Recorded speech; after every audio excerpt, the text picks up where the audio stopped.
We are anonymous. On Friday, January 27, 2017, President Trump issued an executive order suspending the Syrian refugee program and temporarily banning entries for people coming from Iraq, Iran, Libya, Somalia, Sudan, Yemen and Syria.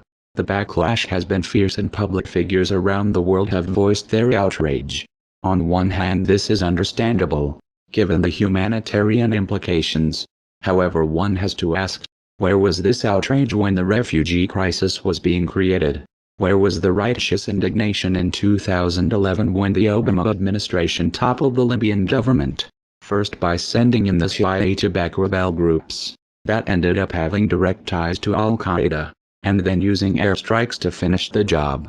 Prior to this intervention, Libya had one of the highest standards of living of any country in Africa, according to the UN.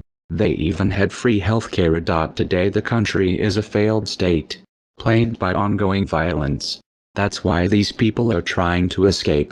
And where was this righteous indignation in 2012 when the US began providing weapons, money and training to rebel groups in Syria in an attempt to overthrow Assad?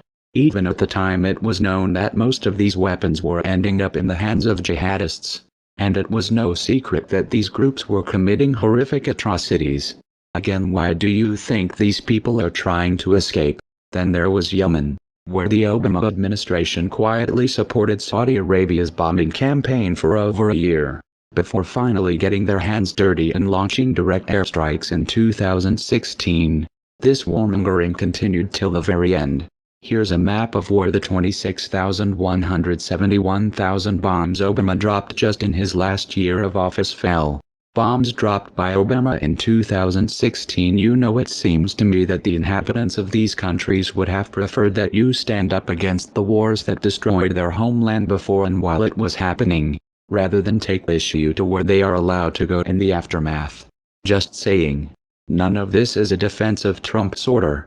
It doesn't make any sense that Iran be included on the list while Saudi Arabia, United Arab Emirates and Egypt get a free pass, especially considering that Saudi Arabia is most prolific purveyor of Wahhabi extremism in the world. That is, of course, unless you look at this through a geopolitical lens. Which brings us back to the real crux of the issue: war. After 8 years of covering for Obama's foreign policy, the left already has a credibility problem. And the current strategy of throwing temper tantrums at Trump's each and every turn, which started before he took office, isn't helping. Inside your echo chamber you might feel like revolutionaries, but from the outside, your selective outrages reeks of hypocrisy and lowbrow partisanship. You're also burning through your ammunition before the battles that are really going to count, like another war or an expansion of police state powers. We are anonymous. We are legion. We do not forgive. We do not forget. Expect us. When do we beat Mexico at the border? They're laughing at us, at our stupidity. When Mexico sends its people, they're not sending their best. We'll have a lot of men down here right now. We have over 100, and we have about 125 coming. So we'll have a couple of hundred people down here. Isn't it hypocritical for you saying that illegal immigration is killing this country to be employing illegal immigrants? I read the story, and we're building a great hotel on Pennsylvania Avenue, and it's being done beautifully, and I'm very cognizant of that. Anderson, you have either anywhere from 11 to 34 million illegal immigrants in this country. They're all over the place. Nobody knows even where they come from. They probably come some from the Middle East. You don't know where they're coming from.